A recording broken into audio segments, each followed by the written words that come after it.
Hi all, good morning or good afternoon. Let me introduce you all to Jeff Spark, who is a CIO and senior executive and has many years of experience in the IT industry. Today, Jeff will share his perspectives on enterprise data management. Thank you, Jeff, for joining us today and share your insights. Let me go ahead and put it to Jeff now. Thanks, Chandra. Hello, everyone. I think you had a short introduction from Chandra. I just want to thank him for helping me with this presentation. This topic is a very interesting topic, especially for CIOs. It is one that we cannot hide from. And as you'll see in this presentation, if we don't sort of try and take some control and some leadership of this issue will bury us in terms of our ability to add value in our organizations. The first reason for that is really around data growth. And if you think about data growth, there are really two main issues going on here and two types of data. The growth of structured data, and by that I really mean business applications that we develop, their associated procedures and forms, which continue to grow at record speed, both custom and package ERP based. And even a larger opportunity and issue is the growth of unstructured content. And as we know, when you build structured content, unstructured content comes along with that. And when you put in an ERP application for AP, you start to save the emails that go in back and forth between users and accounts payable. You start to save the contracts, you start to save the invoices, you start to save images. So with structured data comes exponentially more unstructured data. Both are going to keep growing and will not stop, and have grown significantly over the past 10 years. There's really nothing we can do about it, and no, I don't think we should really try, but we need to have a strategy to deal with the growth. The best strategy, as your information security professionals will tell you, is to delete what you don't need, right? The cost of litigation, the cost of storage, the cost of user productivity. But if you can't delete it, you really have to take a position on how you'll manage it. And what are we talking about manage? How much data? Well, I don't have to read you this chart, but if you talk to the gurus, it is just tremendous, right? 52 exabytes is being sold according to Gartner, right? Giant numbers, 122 exabytes by 2013 in another study. I mean, the growth is just almost unimaginable in terms of content creation. This isn't really an issue of, stopping it. It's an issue of how do you work your way through it. So there are four ways and four challenges around data management. There's how do you archive what you have? How do you eliminate applications that you don't really need that are producing and working through this data? How do you reduce data in non-productive environments like test segments? And how do you deal with the risk and compliance issues around data? So the key issues in those areas are around what happens if you do or you don't, right? As I spoke before, data leads to performance issues. Everyone knows that if you don't archive, you are passing through 80% of data that you don't really need to get the data that you do need. You have storage costs that continue to grow. Even if you try and move to secondary and tertiary storage, while it isn't the highest cost component of our enterprises, you bring that cost along.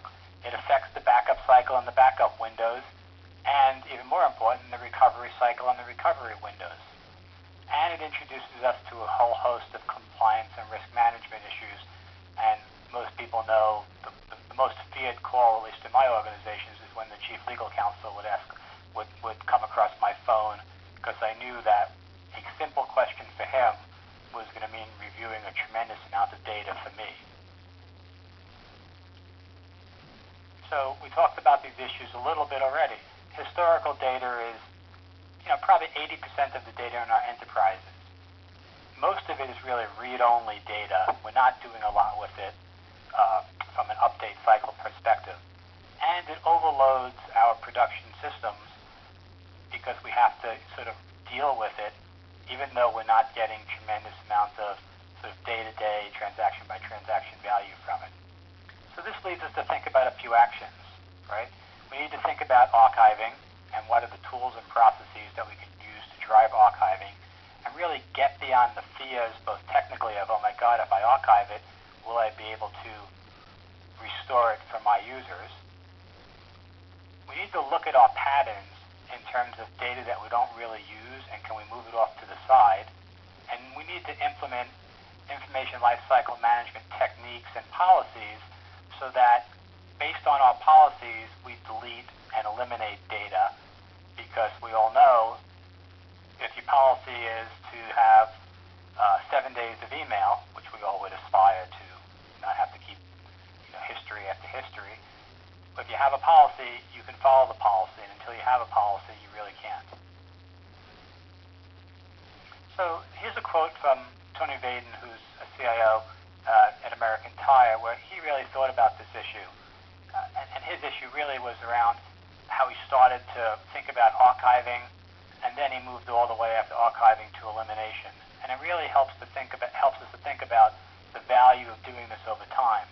We want to move our current data, eliminate and reduce archive to our historic data, and as we do that, we'll see performance really skyrocket. And I don't even think this chart gives you the good relationship between a little bit goes a long way in terms of getting rid of data that you don't need and the improved performance that you can see from that. The second major thread is really around applications retirement, because if you retire applications, that leads to less data since those applications aren't around anymore.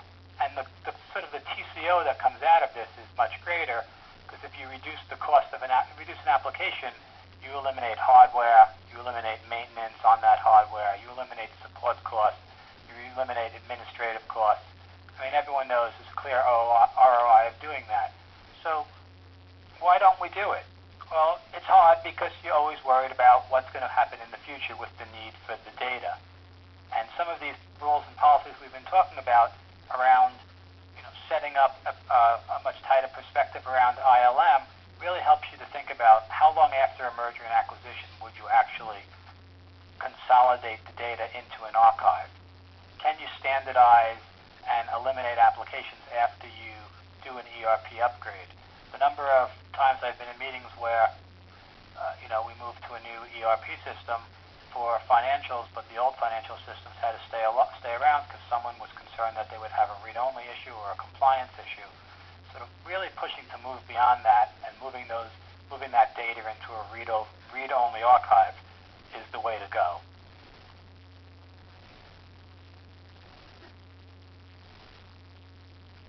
So the process of doing this is a pretty straightforward one, right?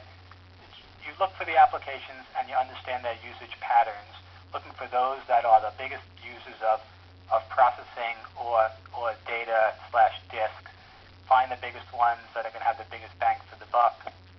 Move that information to an alternative location, such as a warehouse where you can consolidate using one of the tools that are in the market, and then really retire and decommission the applications, but manage the data within your policies that you've defined as part of the ILM. Now, another area besides applications that we really can consolidate as we move to newer versions of them, right? The last thing we spoke about is you put in a new financial system, how do you really consolidate the financial systems that were left into a read-only model that you don't need to keep those applications running? This one is much more about what I would call non-productive. They're all the things we need to have because we have production applications. But for every production application, we're going to have production database. For every production database, we're likely to have, a development environment and an integration environment and a test environment and perhaps even a performance testing environment and a training segment. So for every 500 gigs of production, you could have 4 times that, 5 times that, 6 times that of non-productive data if you're just cloning everything over.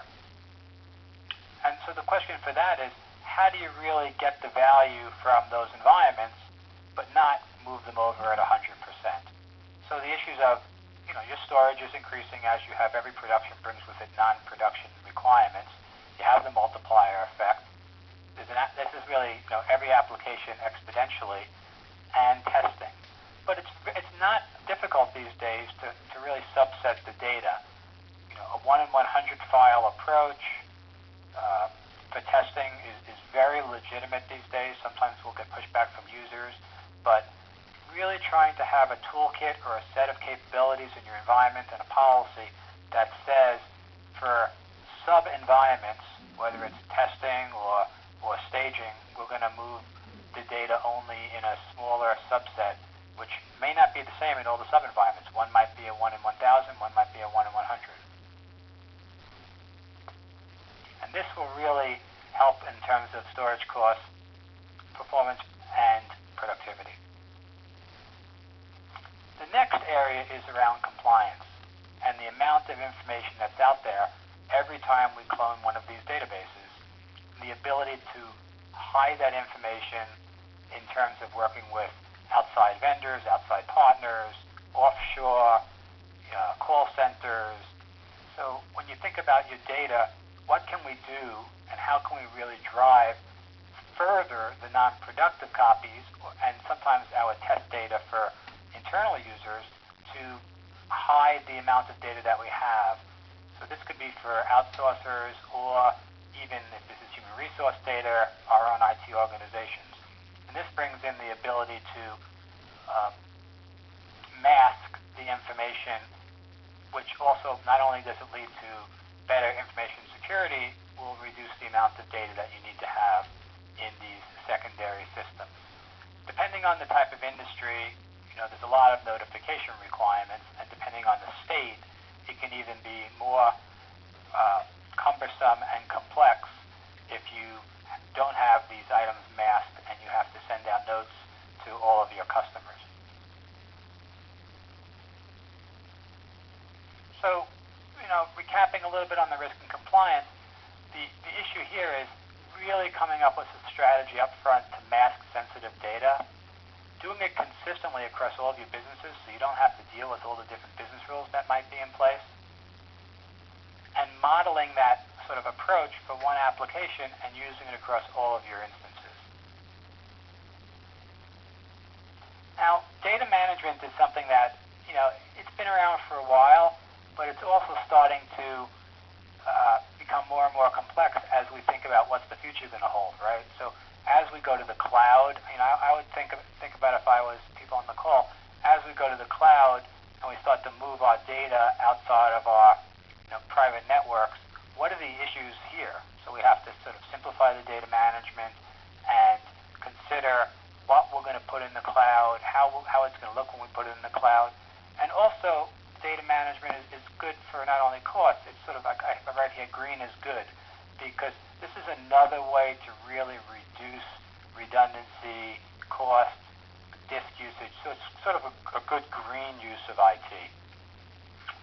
So those are my thoughts, a little fast, but I hope it gives you some perspective on ways to try and affect both performance of applications, cost of maintaining applications, and a little bit on the end of this presentation on how, while it's good internally for companies to be able to have more productivity and lower cost, it's also good for the ecology because the less of this stuff data that we're creating, the greener will be and the simpler it will be to expand into cloud-based computing. If there are any questions, I'd be happy to try and answer them. Okay, and again, you can ask via the chat, via raising your hand, or via the question. I do have one. What would be the typical ROI for application retirement? Well, it really depends on the number of applications, but it can be significant. I mean, you can have ROIs in, these systems can pay themselves back inside 1 year, depending on the scale of the applications. So I've had situations where, done the work and, instantaneously the cost of the project was paid back by the savings in maintenance alone. Okay, great. How does one go how does one go about seeking the business IT owners for applications that are needed to be decommissioned? Well, I think there's a couple of paths here. First, I would start in my own backyard, because usually your IT organization will know what are the applications that you're budgeting for every year, but your service desk doesn't get any calls on, right? So these are applications that you're maintaining, but no one's likely using. And there are plenty of tools that you can use in your service center and your service desk to understand what tools are actually being used. The next way is to really try and have a financial incentive to do this and to go out to your users and explain to them that it costs money to have applications and data that we hardly ever use, and let them understand that during the next budgeting cycle, if they're willing to give it up, they'll see that savings in how you charge them back, and make it a win-win for a division or a user as well as a company to understand that if they don't, if you say to your controller, you don't need to have masterpiece accounting because we're on SAP and we've been on it for 3 years and I can shut this down, it'll save us $200,000 in maintenance and half a headcount. That person will probably step forward and support a project. Okay, great. The next question is, storage costs seemingly go down. Does archiving still help? Yes. Storage costs, I agree, are the smallest piece of this business case, but you still can use much less expensive storage for archiving than you're using for production applications, right? You're using tertiary storage, you're using lower performing storage. So while the costs are low in production for, let's face it, disk is cheap, it's even cheaper for archiving storage. So it still is compelling regardless of the cost of disk, if that was the question. Yes. Another question, what is the typical IT budget percentage that goes for just maintenance, meaning just for existing infrastructure and applications? Well, I think, generically, what I think people say is an IT organization could be spending 60% of its time and money just keeping its applications up and running, maybe even more, 60 to 70%, leaving maybe 30% for general application development work.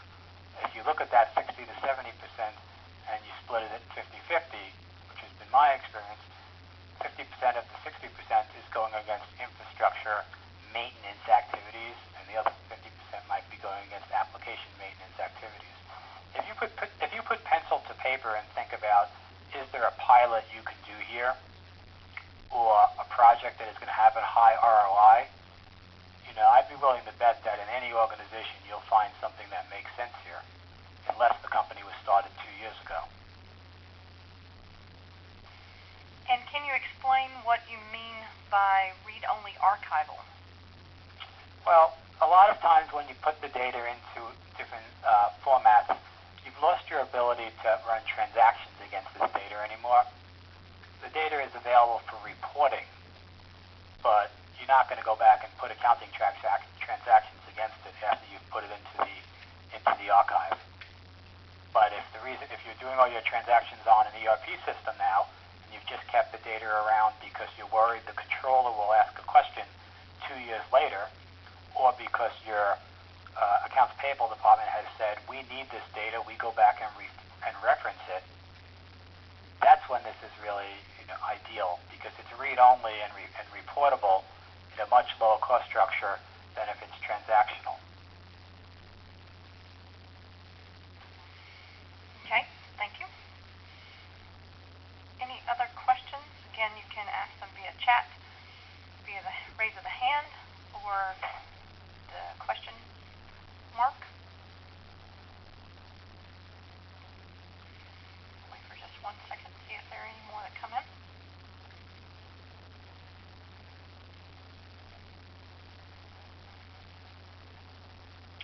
Okay, any generic cost on data security, for example, losing sensitive customer information?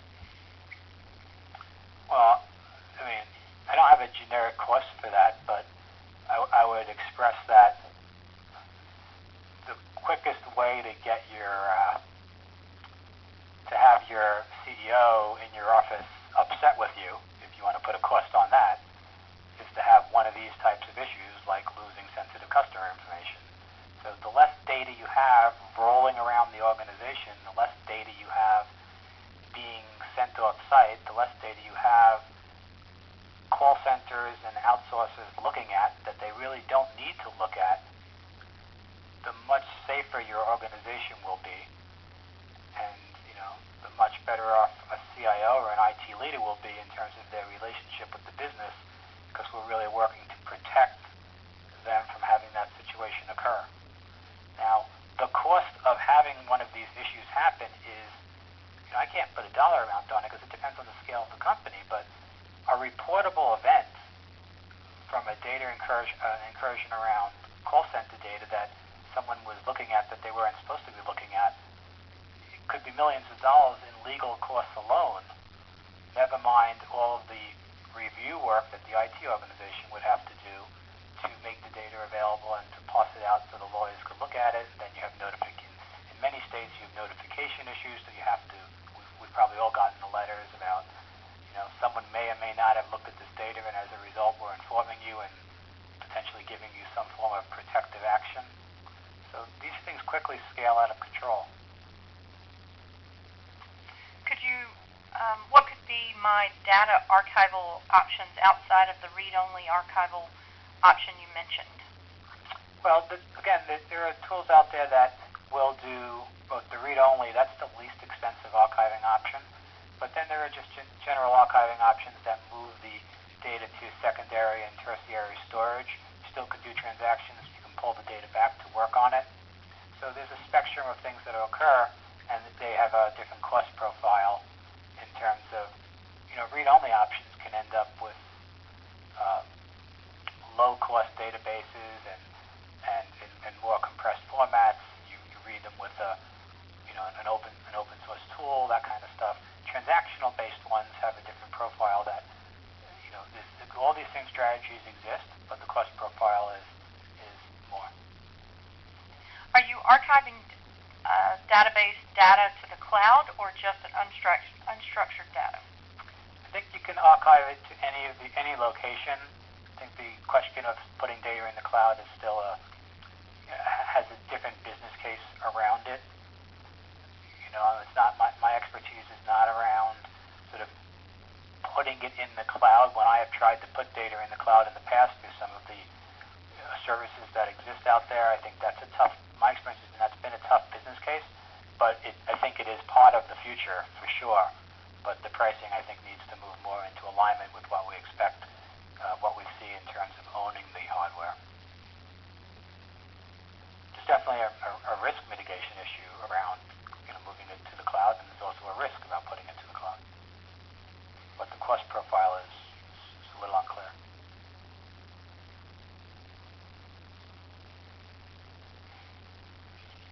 Okay.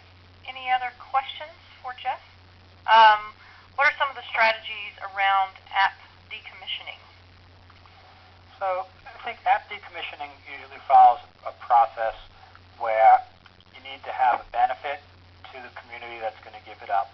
And so you need the first piece of a work plan is to identify the applications that you're maintaining, but you have an alternative for them.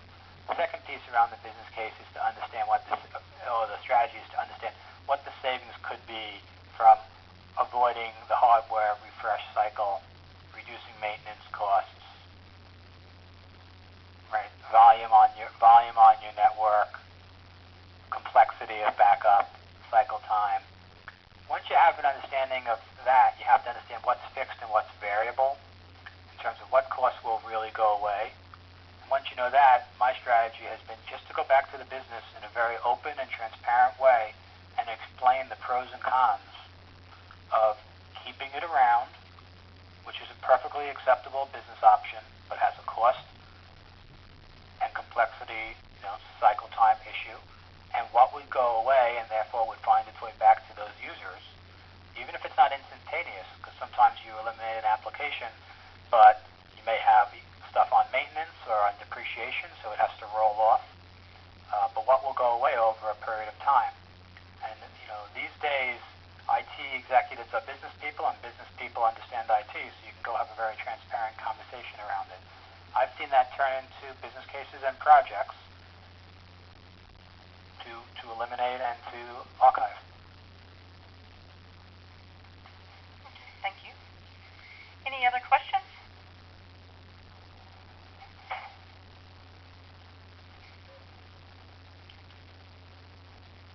Great. Well, thank you very much. I appreciate the opportunity to give you my perspective.